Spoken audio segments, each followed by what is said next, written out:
ဒီကျောင်းကကျောင်းသားတွေဟာတာမန်လူတွေမဟုတ်ကြပါဘူးသူတို့အားလုံးဟာထူးခြားတဲ့စွမ်းအားတွေရှိကြတဲ့ Montans မျိုးဗီဇပြောင်းလူသားတွေဖြစ်ပါတယ်တနေ့မှာတော့ကျောင်းထဲကိုထူးဆန်းတဲ့မျက်နှာပြုံးတတဝကြီးတွေကျူးကျော်ဝင်ရောက်လာပါတယ်ဒါပေမဲ့ဒီကျောင်းသားကတော့အလွယ်တကူအရှုံးပေးမဲ့သူမဟုတ်ပါဘူးသူဟာသူ့ရဲ့ခန္ဓာကိုယ်ကနေပြင်းထန်တဲ့အပူရှိန်နဲ့မီးတောက်တွေကိုထုတ်လွှတ်ပြီးရန်သူကိုပြန်လည်တိုက်ခိုက်လိုက်ပါတယ်ကျောင်းတစ်ခုလုံးပယမ်းပရာဖြစ်နေပြီးကျောင်းသားတွေဟာအသက်လူထွက်ပြေးနေကြရပါတယ်ဒါပေမဲ့ဘယ်နေရာကိုပဲပြေးပြေးမျက်နှာပြုံးတတဝဆိုးတွေကဝိုင်းရံထားပါတယ်မိန်းကလေးတစ်ယောက်ကိုအတင်းအဓမ္မဖမ်းခေါ်ဖို့ကြိုးစားချိန်မှာတော့သူမရဲ့တငယ်ချင်းကမိသက်ဆေးဘူးနဲ့အစွမ်းကုန်ခုခံတိုက်ခိုက်ခဲ့ပါတယ်ဒါပေမဲ့ရန်သူတွေကအရေးအတွက်များလွန်းနေပါတယ်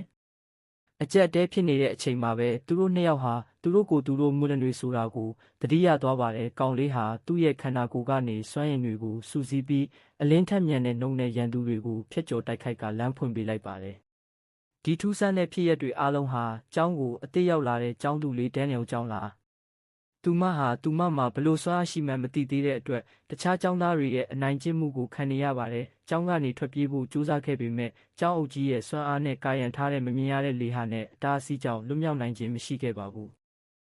ညဘက်မှာတော့ဒန်နီယယ်ရဲ့အိမ်မက်ဆိုးတွေကပိုမိုပြင်းထန်လာပါတယ်သူမရဲ့စွမ်းအားတွေဟာသူမရဲ့စိတ်ခံစားချက်နဲ့အတူအလိုလျောက်ထွက်ပေါ်လာပြီးပတ်ဝန်းကျင်ကိုထိခိုက်လာပါတယ်တစ်ချိန်တည်းမှာပဲကျောင်းသားတွေကြားထဲမှာလည်းစွမ်းအားပြိုင်ဆိုင်မှုတွေပြင်းထန်လာပြီးကျောင်းအုပ်ကြီးကဝင်ရောက်တားဆီးလိုက်ရပါတယ်သူတို့အားလုံးဟာဒီကျောင်းထဲမှာပိတ်လောင်ခံထားရပြီးဒန်နီယယ်ရဲ့လှုပ်ဝက်စွမ်းအားတွေကတဖြည်းဖြည်းနိုးထလာနေပါပြီ